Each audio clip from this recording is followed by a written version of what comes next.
Hi everyone, this is my first video in the Lunar New Year. I hope everyone had a great start of the Year of the Tiger. My last video on the Russia-Ukraine issue has drawn a lot of comments. Some fans even sent me emails. I want to thank everyone for your questions and comments. Really appreciate you taking the time.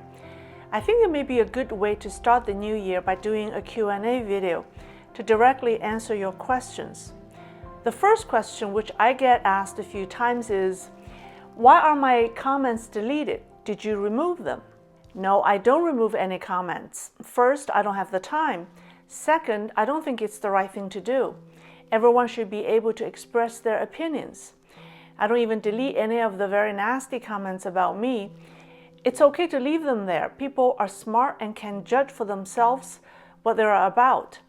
Plus, they are a true reflection of our online ecosystem. There's no need to control it. Free speech is what the internet is all about. Oftentimes, those ill-intentioned comments say more about the person who leaves them than about me. So why do some comments disappear? I don't know. Maybe the YouTube algorithm doesn't like them or thinks they're not appropriate. I too want to know why. Another question I often get is, why do you always criticize the CCP? Can't you have a balanced view of the Chinese government? I think there's already enough positive content out there about the CCP and the Chinese government. China's entire state media devotes itself to a positive narrative.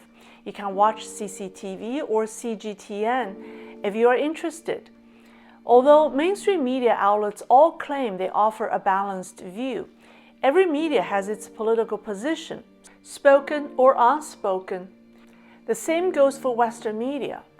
But because of channels like mine and some other independent media, information about China isn't completely one-sided. Collectively, we offer a balanced view. The next is a comment related to my most recent Russia-Ukraine video. A man from Germany left me this comment, which is representative of several others. It says, "You were lured into a trap by somebody suggesting the topic for this video. This is a one-to-one copy of the propaganda pieces Putin is spreading in Europe.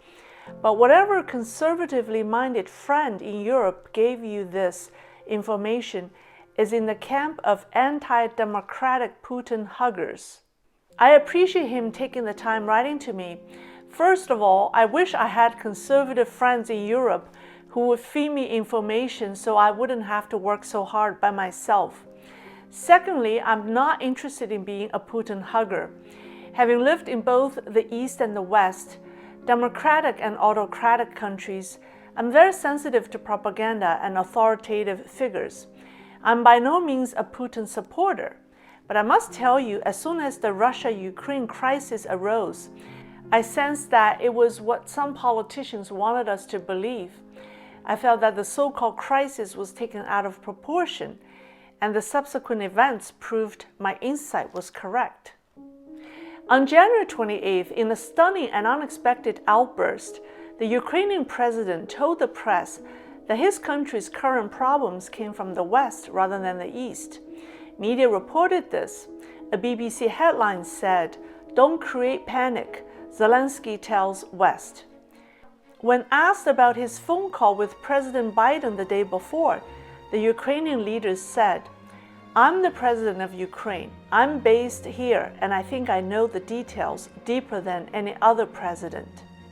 On February 2nd, the White House backtracked its previous statement and said it would no longer describe the potential Russian invasion of Ukraine as imminent. Panic among Western allies doesn't help Ukraine, but it helps the CCP.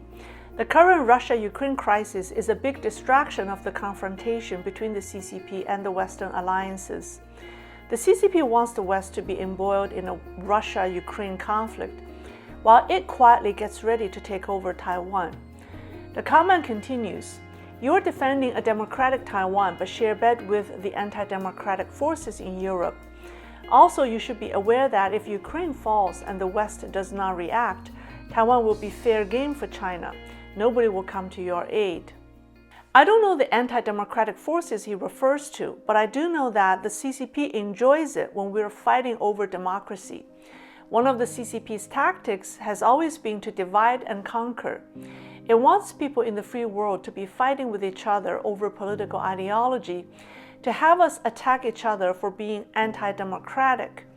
Then it will laugh at Western democracy and come out as a victor by telling people, look how ridiculous the West is. Our democracy is superior because we Chinese don't fight.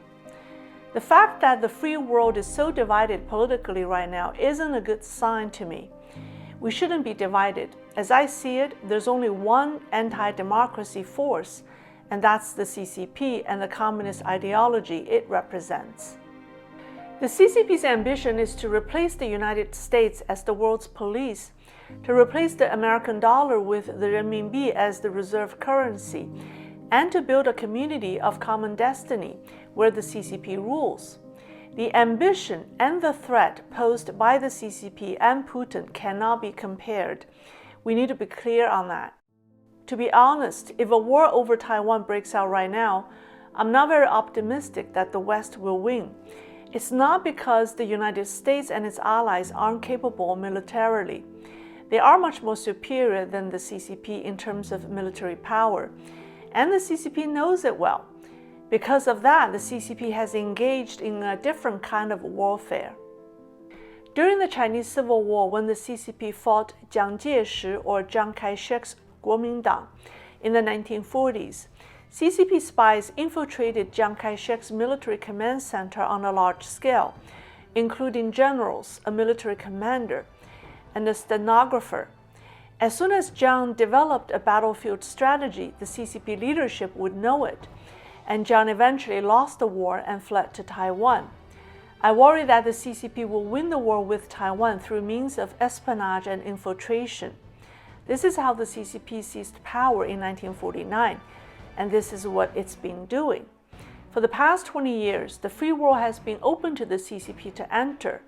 And the worst is the West hasn't fully grasped CCP's conniving nature. The United States and Europe are too caught up in their liberal versus conservative politics and are distracted. And that's why I worry. The other question that I often get is, can you tell us a little bit about yourself? Well, I was born and raised in China. I came to the United States to go to college, was never interested in politics. My father used to say to me, Leis, stay as far away from politics as you can, because all politics are ugly. Like many Chinese from mainland China, I was skeptical about politicians and political parties. I just worked hard to make a living. But like many who lived in China, we know the CCP very well. I think being detached to politics gives me the rationality to be observant. And I focus on what's missing in mainstream media about China. We'll have an interesting year ahead of us. Please let me know what questions you have. Stay tuned, stay connected. I'll see you next time.